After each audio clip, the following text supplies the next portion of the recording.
Okay, so um, my meditation DVD, advertising. This we give out for free. This is what I send around the world. So people sign up on my website, and we give them a 2-disc set on how to meditate, totally free. This is advertising goodness, not advertising business. But anyway, that's just an added. Okay, so what am I reading? I'm reading through this. This is the middle length Discourses of the Buddha. I'm not even sure if you can show that. Anyway, this is the middle length Discourses of the Buddha. Middle length discourses, it's a collection of discourses taught by the Buddha. There's 152 of them. Now I've read them all through before, but now what I'm doing is I'm going over them and using the computer with this program that translates them, and it's got them in there. It's got the Pali text, so I have the Pali language in the computer, and then I have the English language here. So I'll be reading through, generally I'll read through the Pali first, and when I get stuck, I'll move back to the English. So I'm using this as reference right now. I'm not really reading it. I'm reading the Pali. Maybe I can give you a screenshot of that. Well, let's go through the books first. The second thing I'm reading sort of on and off, I use this one as reference as well. This is a Thai book, Vipassana Kammatthana. I'll read you Vipassana Kammatthana. This book is about insight meditation. บทที่หนึ่งธุระในพระพุทธศาสนาคำว่าธุระแปลและหมายความได้หลายอย่างเช่น 1. ธุระแปลว่าเอกหมายความว่าเป็นกิจอันบุคคลพึงแบกไว้และนำไปจนถึงจุดหมายปลายทางที่ตนประสงค์ The meaning of this is thula, which means business or work in Buddhism. So then they have the word thula, which is a Pali word, and then he's going to explain what it means. So what is the work? What is the meaning of the word work? It can be translated in many ways. First of all, it means a yoke. The word thula can be translated as yoke. What it means is it's something that you're yoked to. So as a monk, for instance, we're yoked to the practice of meditation. He's going to talk about what are the two thulas, the two works in Buddhism. One is to study. Here, Bante imasaming sasane katithurani.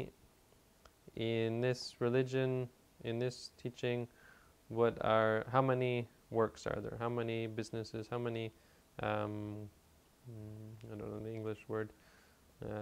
How many things are there that you have to do, or how many tasks? That's a good word. How many tasks are there? And the Buddha says, "Ganda turang vipassana turanti twe yeva turani bhikkhu." He says, "Look here, O monk. There are two." Ganta Tura, which means study, and Vipassana Tura means the task of insight. These are the two, or there are only these two tasks. So in Buddhism, there are only two tasks. One is to study, reading the books, and the other is to practice. So to understand reality, to understand things as they are.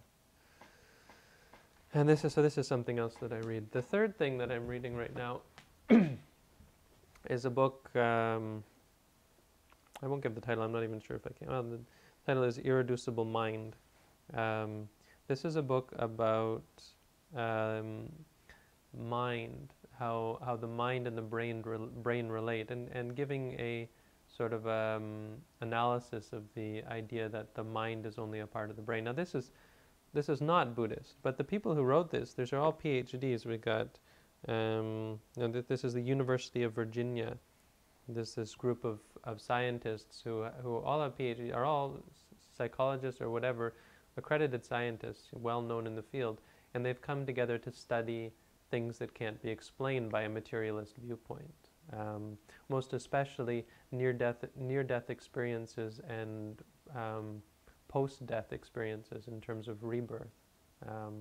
So it actually has a lot to do with Buddhism, and it's useful for me in talking to people who are not Buddhist and people who are materialists, in being able to debate with them and understand some of the issues, because oftentimes people will say, well, we've already proven that mind is a product of the brain, and that's what they say in here. There are people who say that without looking at the evidence, and the evidence, this is huge.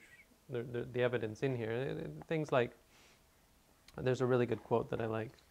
It's talking about near-death experiences. How people talk about when you're about to die, your brain stops functioning. When you have after cardiac arrest, it's something like 20 seconds, zero brain activity. After like 5 seconds, there's almost none, but after 20 seconds, it's zero, something like that. It says in here somewhere. And so, whereas people would say that means that the brain, that means that there's no mental function because the brain stops working. Here's a quote: "Near-death experiences, these are the experiences that occur after cardiac arrest, seem instead to provide direct evidence for a type of mental functioning that varies inversely rather than directly with the observable activity of the nervous system. Such evidence, we believe, fundamentally conflicts with the conventional doctrine that brain processes produce consciousness, and supports the alternative view that brain activity normally serves as a kind of a filter, which somehow constrains the material that emerges into waking consciousness. On this latter view, the relaxation of the filter under certain still poorly understood circumstances may lead to drastic alterations in the normal mind-brain relation and to an associated enhancement or enlargement of consciousness. To this interpretation of near-death experiences, which we favor, we now turn." The meaning that it's a very profound to sort of think of, from the point of view of a meditator, that there are scientists looking at these questions, and just the idea that the universe can be seen from the point of view of the mind, where this brain that we have is simply a squeezing of the mind into a certain shape, a certain experience, which is seeing, hearing, smelling, tasting, feeling, and thinking. And I'm sure I've bored everyone half to death, and this is nothing that most people would be interesting. But this is what I do for fun. So, welcome to my world.